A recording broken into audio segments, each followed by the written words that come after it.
అమరావతి రాజధాని ప్రాంతంలో వైద్య విద్యా రంగాల అభివృద్ధికి కీలక అడుగు పడింది. నిడమర్రులో Bolineni institute of skill education and research శంకుస్థాపన కార్యక్రమంలో ముఖ్యమంత్రి చంద్రబాబు నాయుడు పాల్గొన్నారు. ఈ సందర్భంగా రాష్ట్ర భవిష్యత్ అభివృద్ధికి పారిశ్రామికవేత్తల పాత్ర ఎంతో కీలకమని సీఎం పేర్కొన్నారు. చిన్న స్థాయిలో ప్రారంభమైన కిమ్స్ ఆసుపత్రి ప్రస్తుతం 30,000 కోట్ల రూపాయల ఆస్తిగా విస్తరించిందని సీఎం చంద్రబాబు తెలిపారు. ఎంటర్ప్రెన్యూర్ గా మారితేనే దేశానికి, రాష్ట్రానికి సంపద సృష్టి సాధ్యమవుతుందని అన్నారు. అమరావతి అభివృద్ధి చెందాలంటే మరింత మంది పారిశ్రామికవేత్తలు ముందుకు రావాల్సిన అవసరం ఉందని స్పష్టం చేశారు. గతంలో హైదరాబాద్ లో తక్కువ సంఖ్యలో ఆసుపత్రులు, హోటళ్లు మాత్రమే ఉండేవని, ఇప్పుడు దేశానికే మెడికల్ హబ్ గా మారిందని సీఎం గుర్తు చేశారు. కిమ్స్ వంటి సంస్థలే ఆ అభివృద్ధికి కారణమన్నారు. అమరావతిలో 23 ఎకరాల్లో మెడికల్ కాలేజీ, మరో 2 ఎకరాల్లో స్కిల్ యూనివర్సిటీ ఏర్పాటు చేయడం వినూత్న ప్రయోగమని తెలిపారు. ఈ సంస్థ ద్వారా 1,00,000 మందికి నైపుణ్య శిక్షణ అందించే లక్ష్యంతో ముందుకు వెళుతున్నామని సీఎం వెల్లడించారు.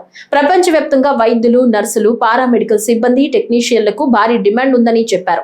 డాక్టర్లు కూడా ఇప్పుడు ఏఐ నేర్చుకోవాల్సిన పరిస్థితి వచ్చిందని వ్యాఖ్యానించారు.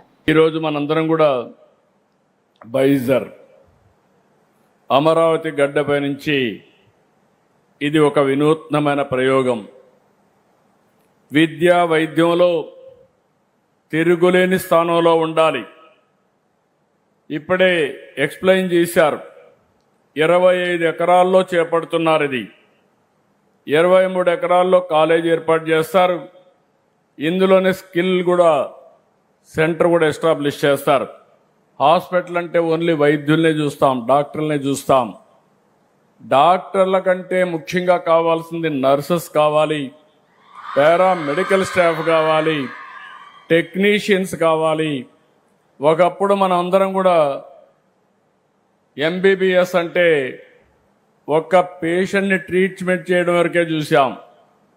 ఇప్పుడు టెక్నాలజీ మారిపోయింది.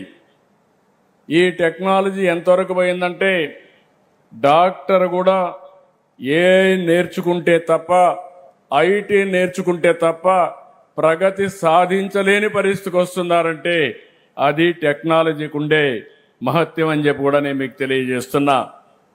రెండో విషయం కూడా ఇక్కడ నేను చూశాను, పిల్లలందరినీ ఎంత ఉత్సాహంగా ఉన్నారంటే, మీ ఉత్సాహం చూస్తూ ఉంటే నా విజన్ తప్పకుండా సాధిస్తానని నమ్మకం నాకు వస్తూ ఉంది. 23 నెలల కంటే ముందు ఈ రాష్ట్రంలో ఒక అరాచకం, ఒక విధ్వంసం, నా జీవితంలో అలాంటి పాలన ఎప్పుడూ నేను చూడలేదు, చూస్తాను కూడా అనుకోను.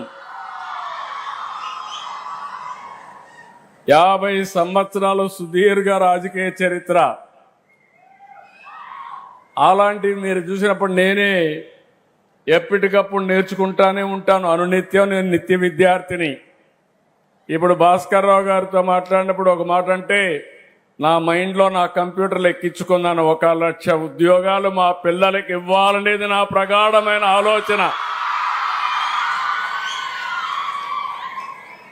మా ఆఫీసర్లు చెప్తే ఒకటే మాట చెప్పాను, మీరు బిజినెస్ రూల్స్ చూస్తారు, నేను పిల్లల భవిష్యత్తు చూస్తాను, మీకు నాకు ఇదే తేడా అని కూడా నేను చెప్పాను.